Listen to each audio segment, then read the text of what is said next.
како тече процедурата од јавувањето до спроведувањето на интервенцијата која што е потребна за одредениот повик.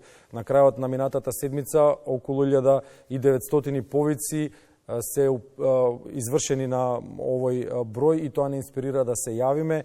Кога разговаравме со одговорните, велат 1500 е минималната бројка, а преку 2000 е максималната, така што ова е некаков просек околу 2000 повици дневно за вработените во популарниот ЦУК. 61,76% од повиците биле итни, а 38,24% биле за други потреби на граѓаните што не биле итни. Незир Шерфи е раководител на смена кој што во моментов е на линија. Добро утро, 112. Добро утро. Добро утро од 112 тука од Скопје. Добро утро за сите гледачи на Македонска радио телевизија. Првично ви се благодарувам на интересот ваш што го имате за бројот 112. Воедно и ги мотивирате граѓаните кога ќе имат несакани ситуации да се јавуваат веднаш во бројот 112. Да, ве слушаме одлично. Се надеваме дека и вие не слушате, дека повратната линија е во ред. Од она што граѓаните може да го добијат како информација или од она што граѓаните може да го добијат како помош од 112, што ќе издвоиме? На кои теми може граѓаните и за кои потреби може да се јават кај вас? Значи, граѓаните може да се јавуваат тука кај нас за секакви проблеми, односно, ова е софистициран проблем.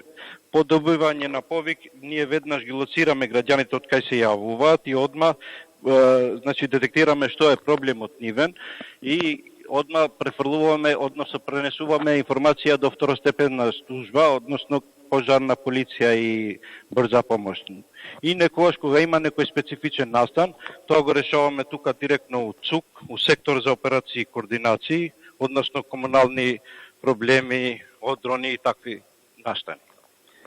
Зашто најчесто граѓаните се јавуваат на телефонскиот број на ЦУК, на телефонскиот број 112? Често се јавуваат за брза помош и полиција и сега во овој временски период, летно време, за пожари и така натаму. Од она што го имате добиено како повик во последниот период, може ли да издвоите нешто што е како посериозен проблем и за кое што била преземена посериозна акција? Па значи има секакви настани, односно има изгубени лица во планините и во ноќните време каде што треба да интервенираме со многу служби, односно треба да интервенира и директорот наш. Значи до крајните вечерни часови сме имали настани сега брзо време тука у Катлановскиот дел, у Кочанскиот дел таму доле у Поника и така натаму. Значи, сме имале такви настани што до крајните вечерни часови сме интервенирале со многу служби и со така натаму. Сериозен е бројот, односно бројката од 2000 повици во просек дневно. Како се справувате? Имате ли капацитет да одговорите на сите? Ова е тимска работа, ова е новитет сега у нашата држава, како што сите држави членки на Европска Унија и тука во Македонија веќе постои бројот 112. Тука е еден добар тим, многу оператори обучени, веќе 2 години работат и се справуваме и излегуваме на сусрет на сите граѓани кои имат мака. Да, излегувате во пресрет на сите граѓани кои што имаат мака, нели нормално за да се јавиш на бројот 112 треба да имаш мака. Дали постои злоупотреба на оваа линија? Дали се јавуваат граѓани кои што едноставно го злоупотребуваат овој број?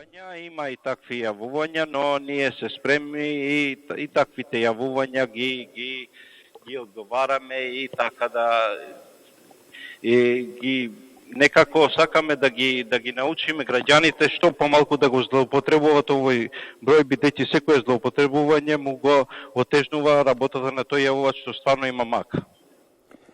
Во однос на комуникацијата со граѓаните, како се одвива комуникацијата? Дали сте на пријатен тон, дали едноставно го прифаќаат граѓаните она што треба да го направат, да чекаат повратна информација од тоа каде ќе ги пренасочите и слично?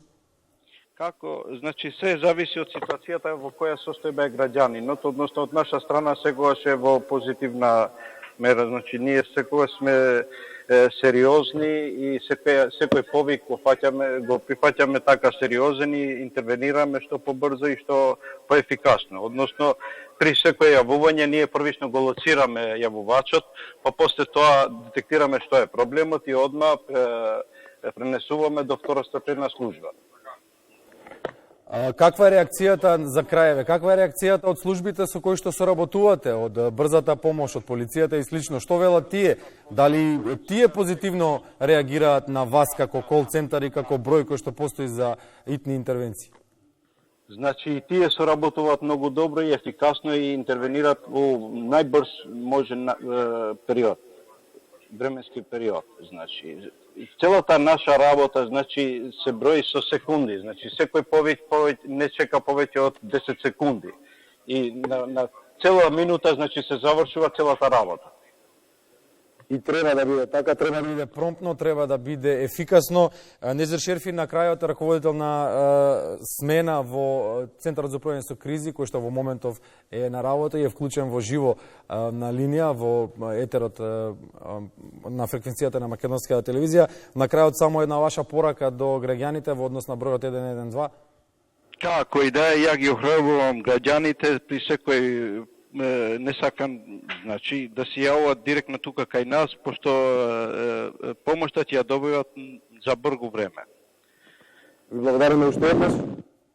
Да, ви благодариме уште еднаш за можноста што ни ја дадовте да се јавиме во живо, хибридно, телефонски на бројот 112, Центарот за управување со кризи, од каде потоа повиците на сите граѓани кои што имаат некаков проблем се проследуваат до одговорните служби, како што слушнавме од информациите на Незер Шерфи, раководителот на смена, 10 на секунди до 60 на секунди до 1 минута е потребно да се пренасочи повикот, да се детектира проблемот, да се пренасочи повикот и да следи интервенцијата. Благодарност уште еднаш за јавувањето.